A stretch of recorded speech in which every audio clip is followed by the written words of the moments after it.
Saint-Martin-des-Bezasses, un petit village de 1000 habitants situé au cœur du bocage normand. Ce 12 juin 2014, les gendarmes de Caen débarquent dans cette grande maison bourgeoise. À l'arrière de la bâtisse, ils creusent au fond du jardin, près de l'ancien pigeonnier. Au premier coup de pelle, des os sont apparus. Ils retrouvent la totalité du squelette. Il était à 30-40 cm sous terre. Ce petit squelette est celui d'une femme. Les analyses ADN détermineront qu'il s'agit de Christine Bermès, l'ancienne propriétaire de la maison. Une jeune mère de famille qui avait mystérieusement disparu 16 ans plus tôt. Elle était face contre terre et les mains dans le baume. Probablement signe qu'elle était attachée. Les enquêteurs ont la conviction que Christine Bermès a été tuée. Problème, impossible de déterminer comment. Il n'y a pas de coup de couteau, il n'y a pas de balle, il n'y a rien. Ils vont en fait trouver une couche de plâtre. Ils pensent que c'est de la chaux qui a été versée sur le corps. C'est un corps entièrement décomposé, donc on ne peut même pas savoir si elle a été étranglée ou étouffée, parce que les poumons n'existent plus, la trachée artère n'existe plus, donc c'est très compliqué, c'est une autopsie blanche. Les expertises ne permettent pas d'établir la cause directe du décès de Christine. Le mystère aurait donc pu rester entier, mais les langues se sont déliées. 16 ans plus tôt, dans cette même maison, un curieux ménage à trois s'était installé. Christine Bermès, la victime, partageait son compagnon, Fabien Longa, avec sa propre sœur, Caroline Bermès. Aujourd'hui, tous les deux ont décidé de parler et ils s'accusent mutuellement du meurtre de Christine. Madame Bermès, vous voulez bien venir à la barre, je vous prie. Donc deux belles nanas, un mec, dans un village de 500 habitants où ils n'ont jamais rien vu, vous voyez ce que je veux dire? Monsieur Longa avait des pratiques sexuelles très bizarres. Ils ouvrent la cage et ils me disent, bon, tu as tué Christine. Bah, je dis non, je suis désolé, j'ai jamais tué Christine. Fabien la trahissait, mais aussi sa sœur la trahissait. C'est la double peine. Christine disait qu'elle lui avait volé sa vie, son fils, son mari, sa maison. Elle a pu, à un moment ou à un autre, participer à la dissimulation du corps. Cette affaire était totalement atypique, totalement amorale. Tout commence le 24 février 2010. À la gendarmerie de Caen, le téléphone sonne. Au bout du fil, cet homme, Fabien Longa. Et voilà, je voudrais vous déclarer une disparition plus qu'inquiétante et je vous explique mon histoire. Depuis telle année, j'ai plus de nouvelles de mon ex-compagne, etc. Le flic prend ça très au sérieux. Voici le gendarme qui a reçu l'appel. Il travaille à la section de recherche de Caen. Et si aujourd'hui, cet officier accepte de témoigner, il nous demande de conserver l'anonymat pour préserver ses autres enquêtes. Les propos de Fabien Longa sont plutôt inquiétants puisqu'il dit qu'une personne peut être morte. La deuxième chose, c'est qu'effectivement, plus personne n'a de nouvelles de cette Christine. Ça méritait au moins de savoir ce qu'était devenue cette femme déjà. C'était la première question à se poser. Le gendarme ne le sait pas encore, mais l'appel de Fabien Longa va faire remonter à la surface une histoire d'amour hors du commun qui va tourner au drame. Nous sommes à Avignon, au milieu des années 80. À l'époque, Fabien Longa est garagiste. Tout lui réussit. Les affaires marchent bien et côté cœur, l'homme multiplie les conquêtes. Son côté beau parleur, son côté flamboyant, son côté belle voiture, restaurant. Nous avons un homme à femme, un homme qui aime séduire. Tout lui réussit dans la vie, mais les femmes, c'est le point faible. On peut le séduire très facilement et aussitôt il est capté. En mars 1986, il fait la rencontre de Christine Bermès, une hôtesse d'accueil de 25 ans. Et le coup de foudre est immédiat. Il était très intelligent. C'était quelqu'un qui avait du caractère. C'était une très belle femme qui prenait soin de sa personne, très coquette. Elle avait la classe, ça c'est clair. Elle aimait séduire les hommes et elle plaisait aux hommes. On a marché jusqu'à 2 h du matin. On marchait, on parlait, et puis bon, très intéressant. Bon, je me dis tiens, elle est pas con cette fille. Je la ramène chez elle, et là commence une histoire d'amour, un truc phénoménal. Il n'avait jamais rien vécu de pareil avant elle. C'était l'amour de sa vie.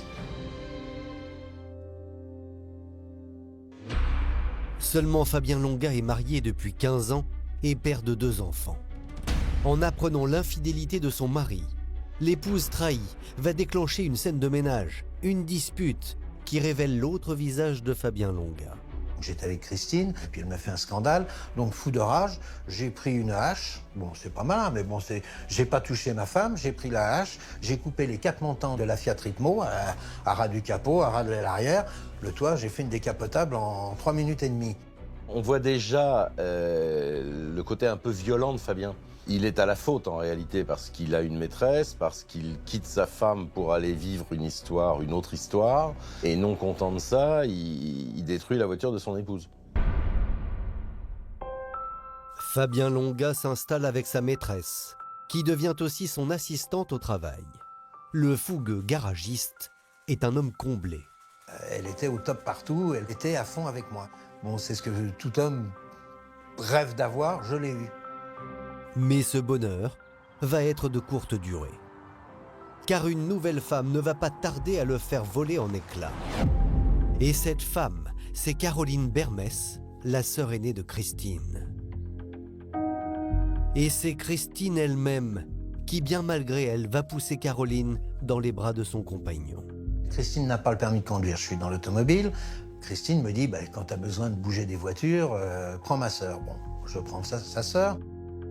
Lors de leur déplacement professionnel, Fabien et Caroline se rapprochent. Fabien, le coureur de jupons, est rattrapé par ses vieux démons. Et la sœur, vient avec moi avec des jupes là, on part à l'autre bout de la France, elle me tombe dessus, et puis c'est plus une histoire d'amour, c'est une histoire de cul. On parle des choses comme elles sont. Elle est devenue ma maîtresse. Aller choisir le compagnon de sa sœur pour le prendre comme amant, je pense que on est aux portes de la perversion, aux portes de la perversité.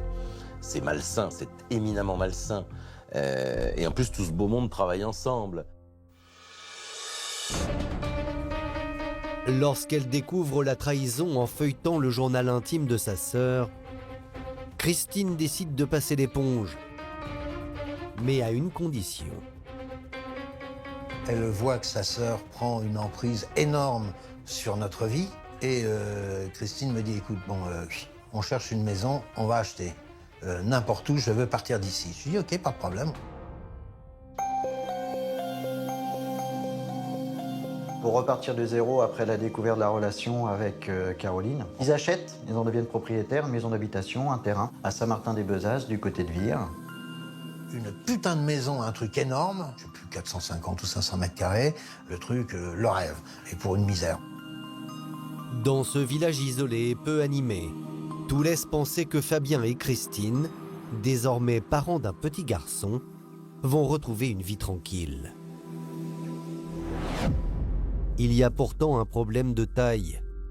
Même loin d'Avignon, le couple ne réussit pas à couper les ponts avec Caroline. Caroline fait le déplacement, on est quand même à plus de 900 km d'Avignon. Et Caroline revient s'immiscer dans leur vie. Caroline ne lâche pas l'affaire et elle va continuer à avoir une relation intime avec lui. Le déménagement n'a rien changé. Ce qui se passait à Avignon continue à Saint-Martin-des-Bezasses. Le triangle amoureux se reconstitue. Et contre mauvaise fortune, bon cœur, Christine va finir par accepter la situation. Toutes les deux étaient amoureuses de Fabien. Ce ménage à 3, il a été accepté par les 2 sœurs pour pouvoir vivre avec Fabien. Fabien le reconnaît, lui, il est plus heureux des hommes. 2 belles nanas, un mec, dans un village de 500 habitants où ils n'ont jamais rien vu, vous voyez ce que je veux dire. Je n'avais pas encore posé le pied par terre, ça commençait à causer. Seulement, dans ce ménage à trois, le feu couve. Car les deux sœurs ont des caractères radicalement opposés. Il y avait deux personnalités totalement différentes depuis l'enfance, avec une liberté affirmée de Christine et une soumission, j'ai envie de dire naturelle, de Caroline. Beaucoup plus réservée, plus renfermée. Normalement, on se sert toujours dans une fratrie de l'aîné comme modèle. Et là, on a plutôt l'impression que Caroline avait plutôt comme modèle Christine. Certainement, Caroline devait envier sa sœur pour sa facilité, pour sa beauté. La sœur prenait le soleil, ma cliente prenait l'ombre. Alors au fil du temps, entre Christine, la compagne officielle de Fabien, et Caroline, la maîtresse, la situation s'envenime. Il y a une vraie rivalité entre ces deux femmes. Elles veulent Fabien pour elles toutes seules et elles ne veulent pas le partager. Il y avait une ambiance, mais insupportable. Une rivalité sexuelle entre les deux sœurs. Pour moi, ça devient compliqué, un peu incompréhensible, puis après, carrément inquiétant. J'ai jamais vu de violence entre elles. Par contre, bon, les mots, il y avait peu de mots, mais quand il y avait des mots, c'était quand même assez violent. Hein. Alors le duel entre les deux sœurs aurait-il pu virer au meurtre? C'est justement ce que des années plus tard, Fabien Longa va déclarer aux gendarmes. En 2010, lorsqu'il téléphone à la gendarmerie de Caen, Fabien Longa ne va pas y aller par 4 chemins. Il affirme savoir qui est à l'origine de la disparition de son ex-compagne, Christine Bermès. Il s'exprime calmement, il est posé, il va faire état de ses suspicions et sous-entendre qu'il soupçonne Caroline Bermès d'avoir tué sa sœur Christine. Oui, j'ai dit Caroline pourrait être impliquée. Et voici ce qui, selon lui, mettrait sa maîtresse de l'époque en tête de la liste des suspects. D'abord, souvenez-vous, la rivalité avec sa sœur. D'autant qu'en 1992, un an après le déménagement en Normandie, un événement va mettre le feu aux poudres. Caroline, la maîtresse de Fabien, accouche d'un petit garçon. Mais elle ne veut pas avouer à sa sœur qui est son père. Christine, elle, est persuadée que c'est Fabien. Il conteste être le père. Ma cliente a toujours soutenu que c'était son fils. Fabien n'a jamais reconnu officiellement l'enfant de Caroline, mais Christine se sent une nouvelle fois trahie. Des tensions qui apparaissent, des disputes. Christine n'accepte plus la situation. Elle n'était pas aussi docile que peut-être qu'aurait souhaité Fabien. Un jour, elle m'a dit, bon, bah écoute, c'est terminé, je m'en vais. Donc elle rentre à Avignon, ça reste 8 jours à Avignon, elle remonte, reste 8 jours à Saint-Martin, elle repart, et c'est des allers-retours sans cesse. Elle revenait à chaque fois. Le souci, c'est qu'elle n'avait pas d'activité, pas de travail, donc c'était peut-être aussi difficile pour elle de vivre et de s'en sortir financièrement. Une nouvelle fois, Christine demande à Fabien de choisir. Mais l'homme n'est pas vraiment prêt à rentrer dans le rang. Elle partait, il venait me chercher. Il me ramenait, il a récupéré. Et après, c'était son cinéma. Christine est partie, tu reviens. Et voilà. Je disais, écoute, tu arrêtes, quoi. C'est fini, c'est l'une ou c'est l'autre, mais c'est pas possible de continuer comme ça. Il y a tous les ingrédients pour que les choses se passent mal. La rivalité amoureuse ne serait pas le seul mobile du crime. Aux enquêteurs, Fabien Longa avance un autre argument. Sa maîtresse, Caroline Bermès, aurait détourné l'argent de sa sœur disparue. Bien qu'elle soit disparue à compter de 1998, l'on retrouve sa signature sur un certain nombre de documents, d'actes juridiques, alors même que plus personne n'a de signe de vie de sa part. En effet, les gendarmes mettent la main sur 2 procurations qui, étrangement, permettraient à Caroline de récupérer tout le patrimoine de sa sœur. Caroline avait fait à la fois la procuration pour la vente de la maison et aussi fait la renonciation à succession en 2001 pour la succession de leur maman. C'est elle qui était à l'origine des 2 documents. Caroline a imité la signature de sa sœur.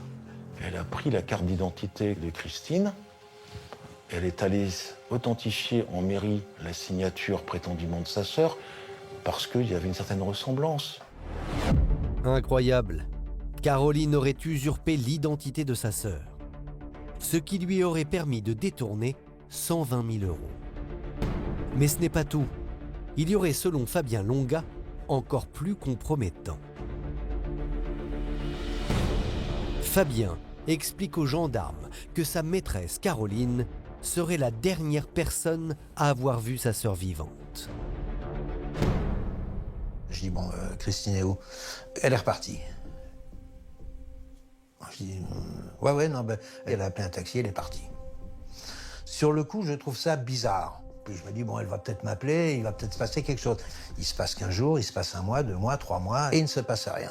J'ai des bruits de par Caroline. Tiens, Christine a appelé, c'est toujours quand je suis pas là. Elle est en Italie, elle est en Espagne. Depuis le départ précipité de Christine, seule sa sœur Caroline semble avoir gardé le contact. Étrange. J'ai demandé des nouvelles de Christine. Est-ce que Christine est en bas dans le Midi? Oui, elle est en bas dans le Midi. Est-ce que vous avez des nouvelles? Oui, on a des contacts, le téléphone. Comme elle avait l'habitude de s'en aller et que, en l'occurrence, la propre sœur dit elle est partie dans le sud, pourquoi ne pas la croire? Fabien m'a dit que Christine était partie chez sa mère à Avignon. Donc je l'ai pas cru un seul instant. Elle s'entendait pas du tout avec sa maman. Alors pas du tout. C'est pour ça que j'ai tout de suite su que c'était un mensonge. C'est vrai que Christine, elle pouvait s'en aller, mais elle donnait toujours signe de vie. Puis elle partait 3-4 jours. Donc là, au bout de quand même d'1 mois, 2 mois, 3 mois, c'était pas son habitude de partir aussi longtemps. D'ailleurs, tout comme elle aurait falsifié les procurations, il est aujourd'hui facile d'imaginer que Caroline aurait pu mentir concernant les voyages de sa sœur. Caroline serait bien la dernière personne à avoir vu sa sœur en vie. Un témoignage capital va venir le confirmer. C'est celui de son neveu, le fils de Christine et de Fabien. Il avait 8 ans au moment de la disparition de sa mère, mais il n'a jamais oublié une scène troublante survenue à l'époque dans le jardin de Saint-Martin-des-Bezasses. Il aurait vu un jour, un matin, très tôt, sa tante Caroline se déplacer dans le jardin avec une brouette. Voilà. Et ça l'aurait surpris de par le fait que c'était très tôt le matin et qu'en l'occurrence, Caroline n'était pas coutumière du faire du jardinage. C'est un élément qui, en tout cas, est pour lui suffisamment marquant pour qu'il puisse l'évoquer lorsqu'il est interrogé par les services de gendarmerie.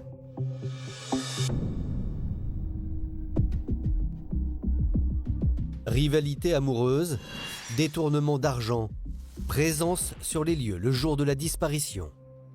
Caroline fait donc office de suspect numéro 1. Et un dernier élément va l'accabler. C'est une expertise psychiatrique ordonnée par le juge d'instruction qui révèle chez elle une dangerosité criminogène et un dysfonctionnement pervers de la relation au couple. Elle voulait être sa sœur. Il y avait vraiment un problème au niveau de sa personnalité par rapport à ça. Donc elle aurait pu, de par cette volonté, être à l'origine de la disparition de sa sœur. En effet, dans la maison de Saint-Martin-des-Bezasses, à peine Christine partie, Caroline prend sa place aux côtés de Fabien Longa. Béatrice, la sœur de ce dernier, se souvient de l'attitude équivoque de Caroline à l'époque. Il y a eu un repas de famille où là, il n'y avait plus Christine. Et Caroline était là. Bon, alors elle s'occupait comme vraiment une mère de famille. Elle était la femme au foyer. La table était mise superbement. Il y avait les nappes brodées qui venaient de chez mon père. Il y avait le service de notre père. Donc, vous voyez, une reconstitution très symbolique. Hein. Et c'est là que Caroline me regarde très, très émue et me dit c'est beau, une famille. Son rêve se réalise puisqu'elle devient la maîtresse de maison, la seule compagne de Fabien. Elle avait une espèce de besoin de ressembler à sa sœur, de prendre ses affaires, de prendre son mari, de prendre ses enfants, de prendre sa maison, sa voiture, etc. Donc c'est un problème d'identification qualifié de pathologique par un expert psychiatre. Donc oui, elle avait des raisons de tuer sa sœur.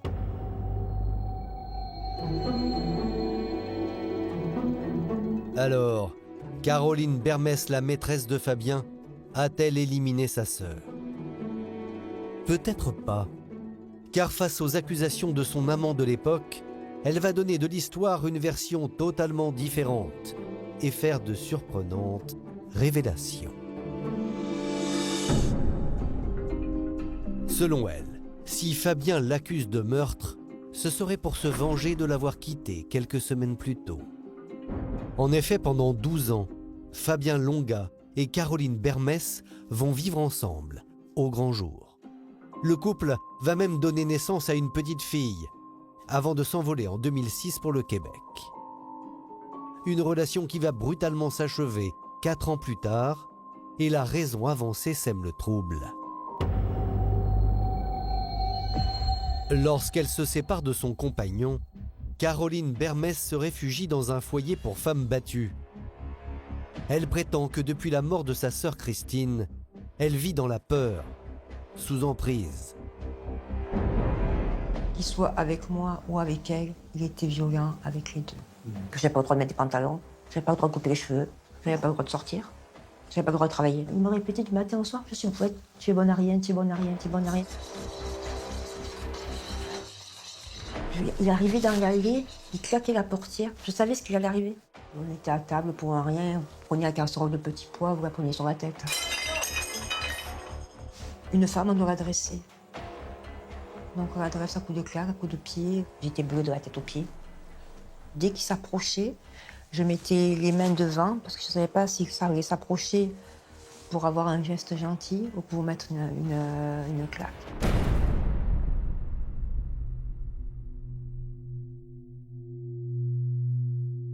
Nous avions un dominateur, quelqu'un dans la toute-puissance, dans la pathologie, qui contrôle les personnes, un manipulateur. Si je sortais, c'était qu'avec lui. Parce que si j'allais acheter du pain, je couchais avec le boulanger. Si j'avais acheté du lait, je couchais avec le laitier. Et il criait, il tapait, jusqu'à la fin que je disais oui, je le connais, je couche avec, puis je savais pas qui c'était.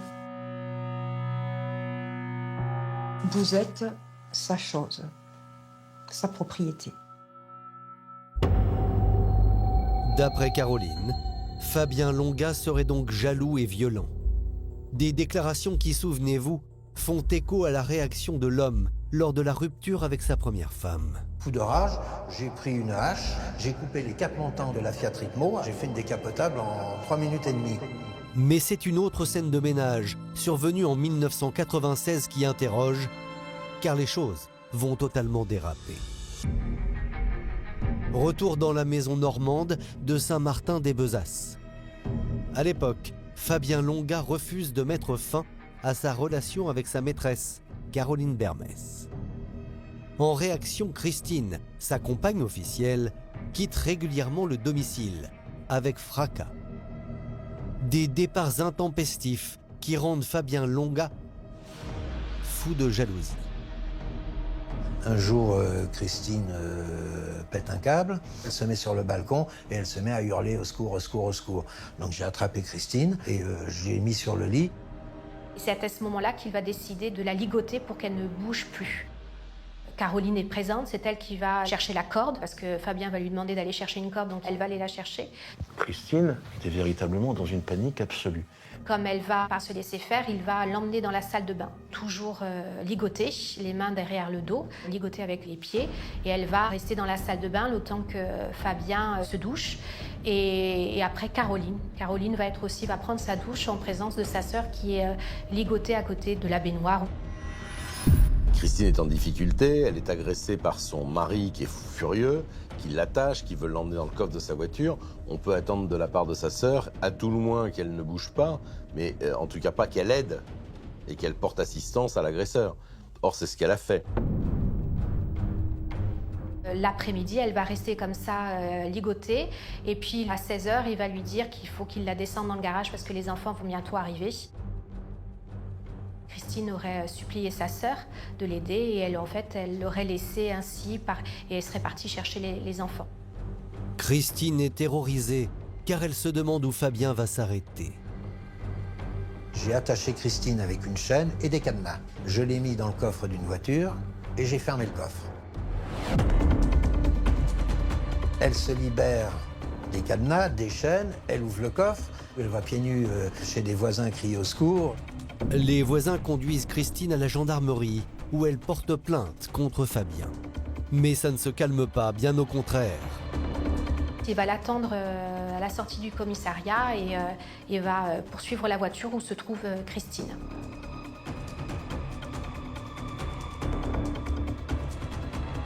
J'arrive derrière un peu vite et puis je mets la pression. Je me mets doucement contre son pare-choc, j'accélère.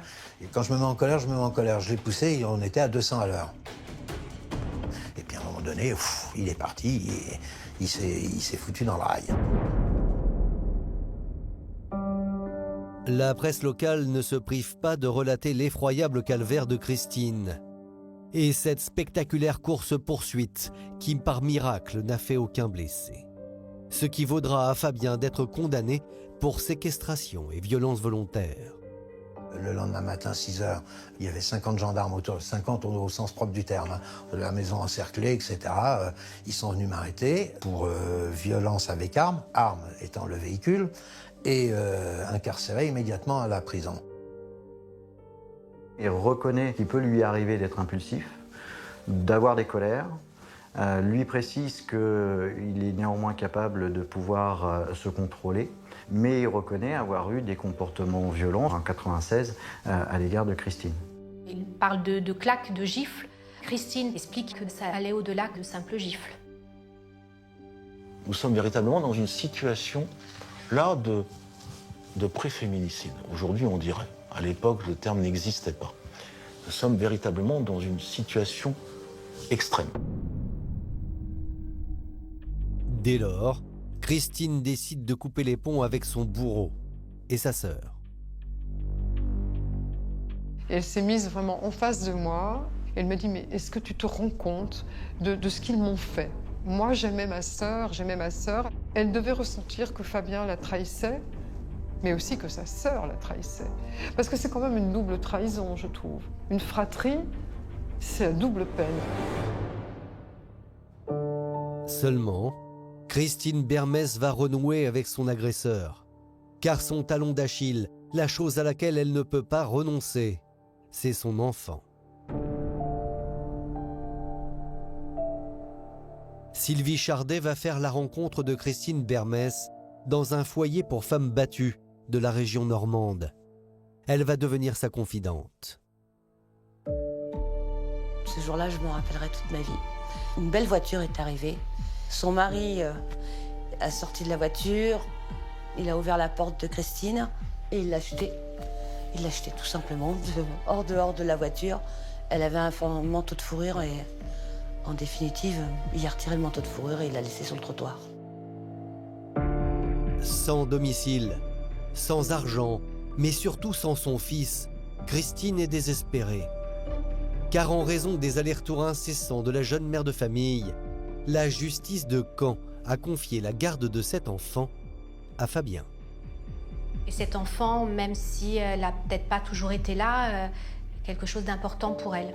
En tout cas, lui, il a le souvenir d'une maman aimante qui lui faisait des câlins. C'était l'amour de sa vie, son fils. Elle l'appelait régulièrement, mais il ne lui répondait pas.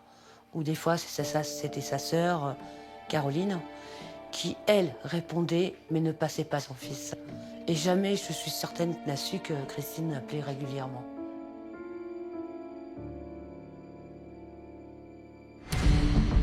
Christine et Fabien engagent alors un véritable bras de fer autour de leur fils. Et ils semblent irréconciliables. Elle avait l'intention juridique de récupérer la garde de son enfant. C'était quelque part une combattante. Elle voulait récupérer son fils. Il avait décrété qu'elle ne l'aurait pas. Ça, c'était pas simple et elle le vivait très très mal. Fabien tenait Christine avec cet enfant. Si elle voulait le voir, elle devait aller au domicile conjugal de Fabien. Le chantage était perpétuel vis-à-vis de son fils. Elle rampait devant Fabien et il était violent.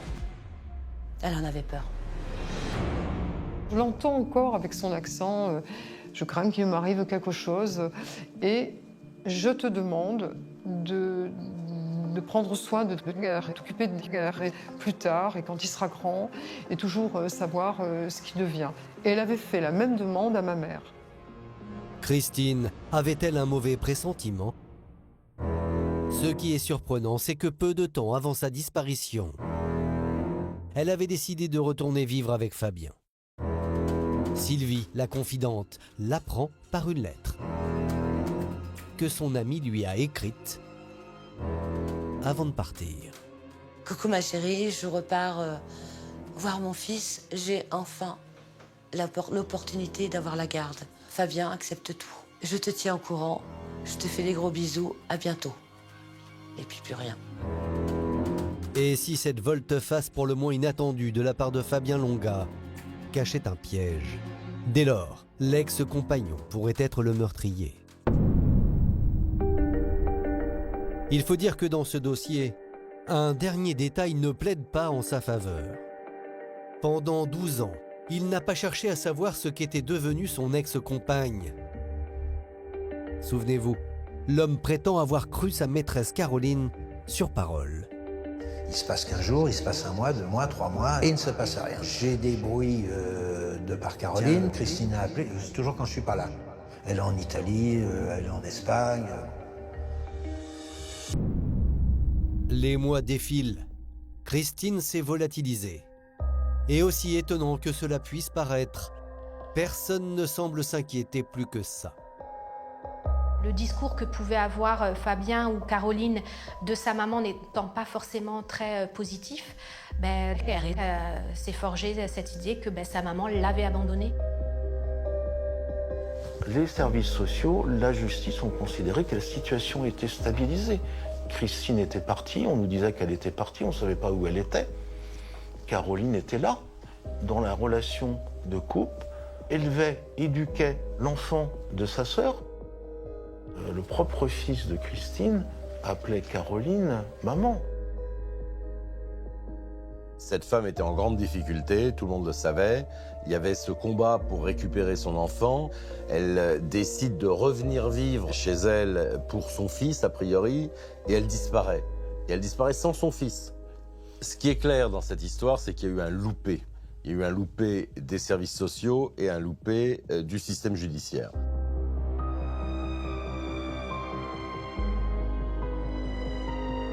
D'un côté, Fabien Longa au caractère violent et impulsif. De l'autre, Caroline Bermès, menteuse et manipulatrice. Les deux ex-amants se renvoient la balle. Et c'est à la seconde que les enquêteurs vont décider de mettre la pression.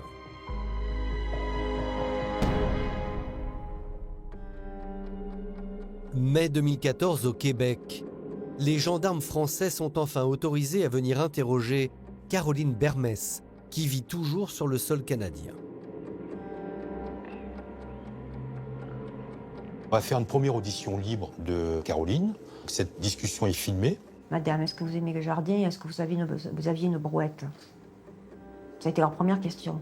J'ai dit, mais oui, je plante des fleurs. J'ai planté des petites fleurs, mais c'est quoi le rapport avec la brouette? Le fils de Christine disait avoir vu Caroline pousser une brouette le matin de la disparition de sa mère, ce que la suspecte nie formellement. Il me demande qu'est-ce que je sais, Christine. Je dis rien, ça continue, qu'est-ce que vous savez, machin. La dernière fois que vous l'avez vu, je dis toujours que je sais pas. Mais l'enquête va tout à coup basculer, car les policiers canadiens qui assistent les gendarmes de Caen proposent à Caroline de se soumettre au test du détecteur de mensonges. Ils m'ont dit, est-ce que vous voulez le passer? J'ai dit oui.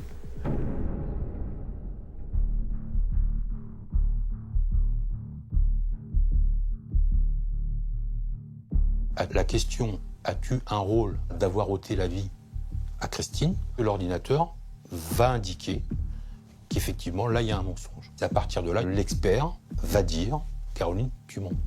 Et là, elle va dire « Oui, ok ». leur ai dit que Fabien Longa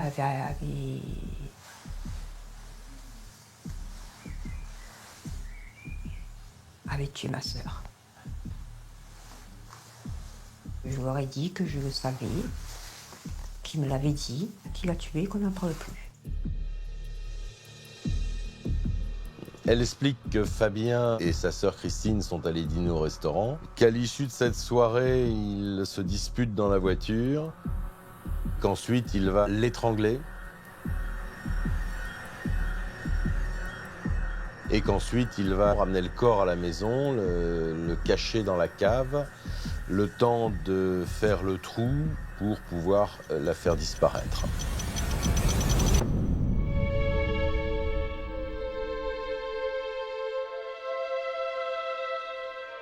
Elle est épuisée mentalement.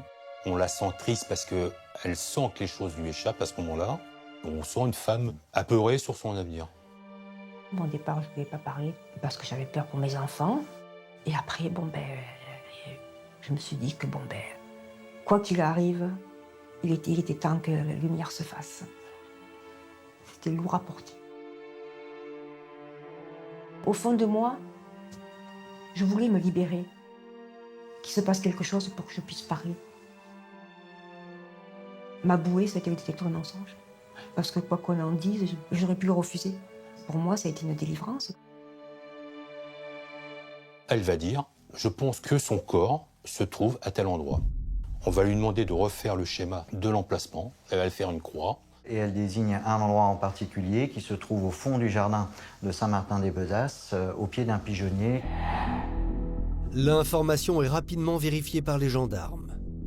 C'est bien là que le 12 juin 2014, les restes de Christine Bermès sont mis à jour. Le fait qu'on retrouve le corps de Christine dans le jardin de la maison qu'habitaient Fabien et Caroline à l'époque resserre considérablement les suspects possibles. On fait un formidable pas en avant. C'est Fabien ou Caroline ou Fabien et Caroline. Suite à la découverte du cadavre de Christine dans la propriété normande, les accusations de Caroline sont prises très au sérieux. Les enquêteurs penchent désormais pour la piste du féminicide. En effet, des éléments compromettants s'accumulent contre Fabien Longa. D'abord, souvenez-vous, le terrible accès de violence au cours duquel Christine a été ligotée. Pour les enquêteurs, l'histoire aurait très bien pu se répéter 2 ans plus tard. On a ni plus ni moins la reproduction en 98 de ce qu'ils ont vécu en 1996. Les mêmes auteurs, la même victime, les mêmes faits de séquestration. Voilà, on est toujours dans un contexte de violence intrafamiliale, des femmes qui se font tuer. Sans compter que l'ex-compagnon avait un mobile. Christine et lui se disputaient âprement la garde de leur fils. Christine avait entrepris des démarches pour récupérer Rénée. Une chose est certaine, c'est qu'il n'aurait jamais laissé partir Rénée avec Christine. Parce que les enfants, c'est sa propriété. Et ce n'est pas tout. De l'avis des enquêteurs, seul Fabien était capable d'enterrer Christine au fond du jardin. Les gendarmes estiment que le trou qui a été réalisé ne peut pas l'être à main nue ou même avec une pelle. Dans les films, effectivement, on voit les gens creuser avec une pelle.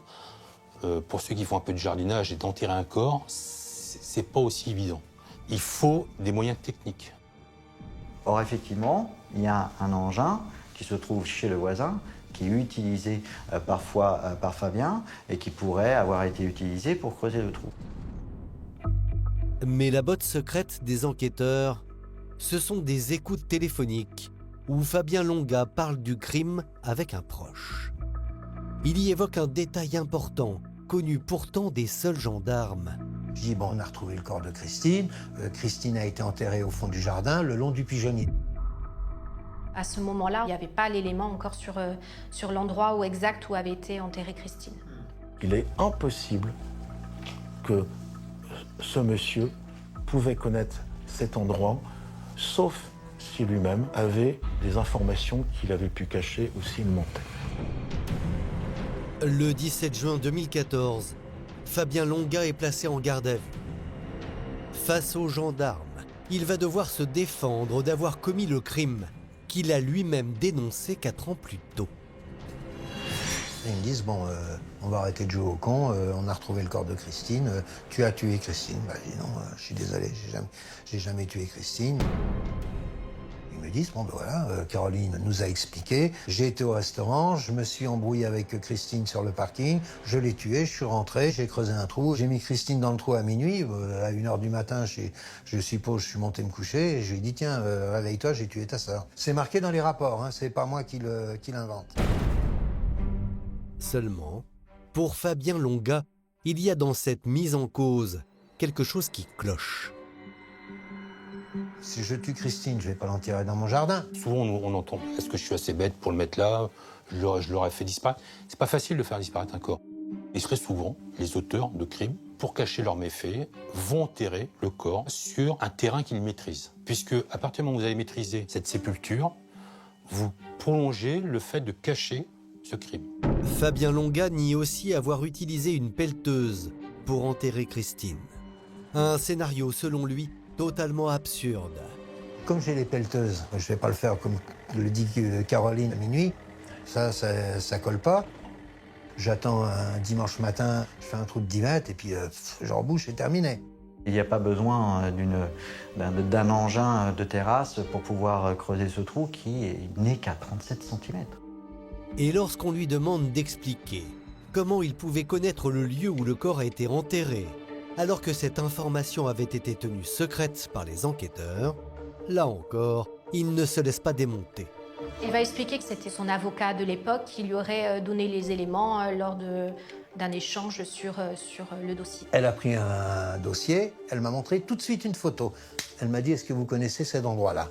Je dis oui, c'est le pigeonnier qu'il y a derrière la maison. Elle me dit, vous voyez, sur le côté, il y a un trou là, c'est là qu'on a retrouvé le corps de Christine.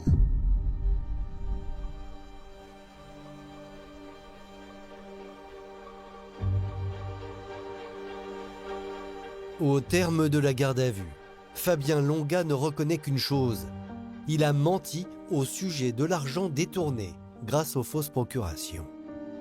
Non seulement il était au courant, mais il en aurait aussi profité. Il avait peut-être des intérêts à ce que Christine disparaisse, notamment l'aspect financier, puisque la vente de la maison, même la succession de la maman de Caroline et Christine, donc c'est Caroline qui a hérité de tout, mais une partie de l'argent a été sur les comptes de Fabien.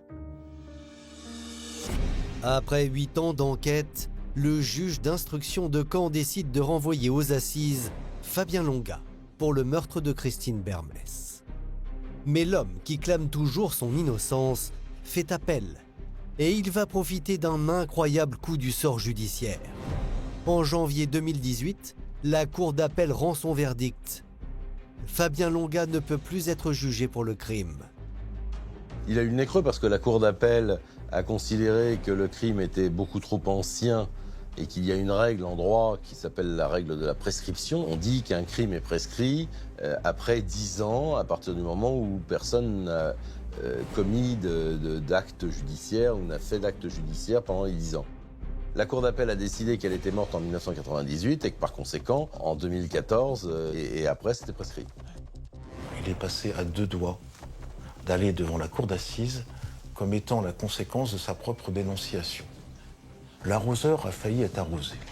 Je suis sorti de l'affaire, petite victoire, mais on aurait bien aimé aller combattre. Être demain dans le box des accusés face à Caroline, j'aurais aimé.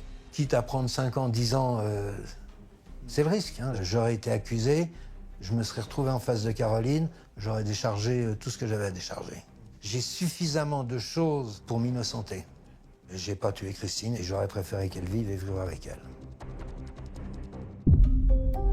Si Fabien Longa a bénéficié d'un non-lieu, Caroline Bermès, elle, n'est pas tirée d'affaire. Le juge estime qu'elle serait bien impliquée dans la mystérieuse disparition de sa sœur. Et à la différence de Fabien, elle ne pourra pas échapper aux assises. 11 juin 2020, au tribunal de Caen, Caroline comparaît libre lors d'un procès plutôt saugrenu. Elle est accusée d'avoir caché le cadavre de sa sœur. alors que Fabien, le principal suspect, ne sera jamais poursuivi. Même si on sait que c'est M. Fabien Longa qui a fait ça, eh ben, il n'y a rien qui se passe. Ouais, c'est ça le plus choquant. On ne pouvait rien faire pour lui, donc il fallait que quelqu'un paye pour quelque chose. Caroline va être jugée pour recel de cadavre, et le recel de cadavre, c'est un délit continu, donc il n'y a pas de prescription. Et même dans 20 ans, dans 30 ans, on peut la poursuivre encore pour recel de cadavre. Elle a donné le lieu où était enterrée Christine. Donc si elle savait où elle était enterrée, elle a pu à un moment ou à un autre participer à la dissimulation du corps. Alors Madame Bermès, vous voulez bien venir à la barre? À l'audience, l'accusé est confronté à son neveu, le fils de Christine. Souvenez-vous, c'est lui qui affirmait avoir vu Caroline au petit matin avec une brouette dans le jardin, peu après la disparition de sa mère. Ce jeune homme est dans une confusion et en colère, avec une difficulté à pardonner à sa tante, parce qu'il a été aussi influencé par son père. Il a indiqué que c'était sa tante qui l'avait tué.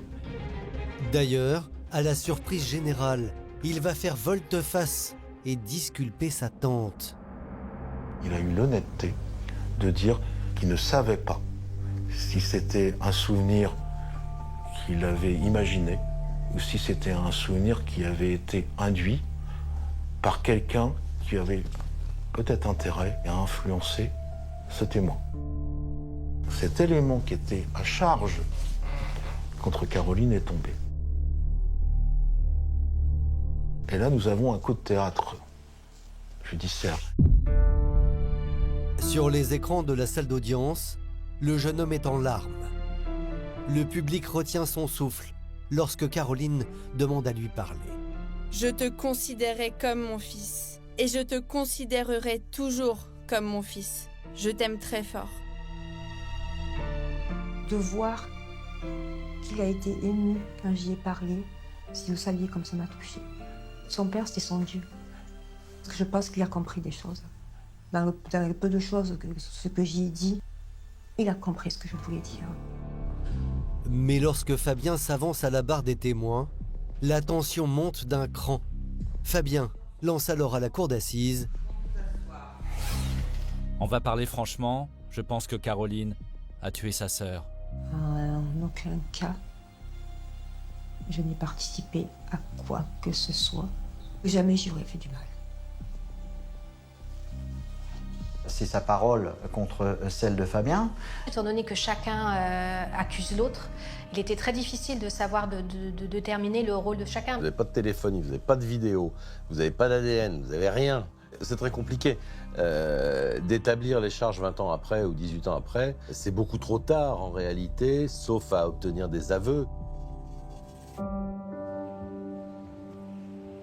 Les aveux espérés par la justice ne viendront pas. Mais à la barre, Caroline Bermès révèle les raisons de son silence pendant plus de 16 ans. Une nouvelle fois, elle incrimine son ex-compagnon, Fabien Longa. Je ne pouvais pas en parler. J'ai toujours eu peur de lui, donc la peur n'a fait que s'amplifier. Et puis bon, mon seul truc, c'était protéger mes enfants. Son compagnon, de nombreuses fois, lui aurait dit qu'il s'était trompé, qu'il n'avait pas tué la bonne sœur, et que c'est elle qui aurait dû être dans le trou, et pas Christine. Quand vous entendez ça, que vous êtes une femme déjà par nature soumise, que vous êtes dépendante économiquement d'un homme, que vous avez des enfants avec lui, qu'il contrôle tous les moyens de paiement, nous avons, là je crois, les ressorts de cette affaire. Selon Caroline, Fabien aurait menacé de la dénoncer si elle révélait au grand jour le meurtre de sa sœur. J'aurais dû être plus courageuse, peut-être, de dire. Mon seul tort, c'est un gros tort, c'est de m'être tue. Je suis tellement désolée, tellement. Et c'est un fardeau que je porterai toute ma vie.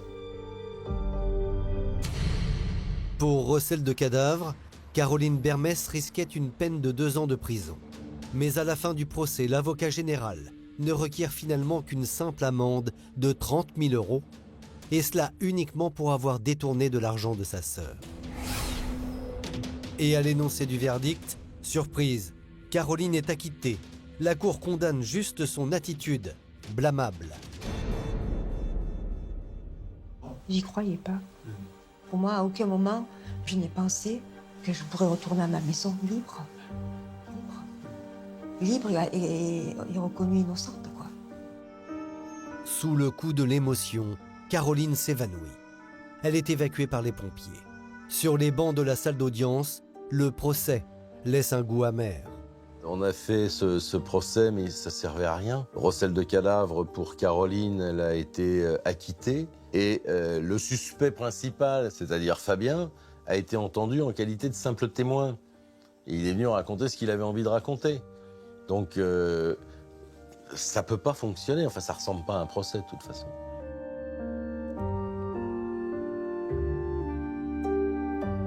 Ça a permis de faire revivre ma sœur, de prouver qu'elle a existé, quoi. Je veux dire, qu'elle a été là, qu'elle n'est pas partie quelque part ou quoi que ce soit, quoi. Je veux dire, qu'elle a été victime. Au tribunal de Caen, l'affaire Bermès est définitivement classée. Le dossier se referme sur de lourds secrets. Et le meurtre de Christine ne sera jamais élucidé.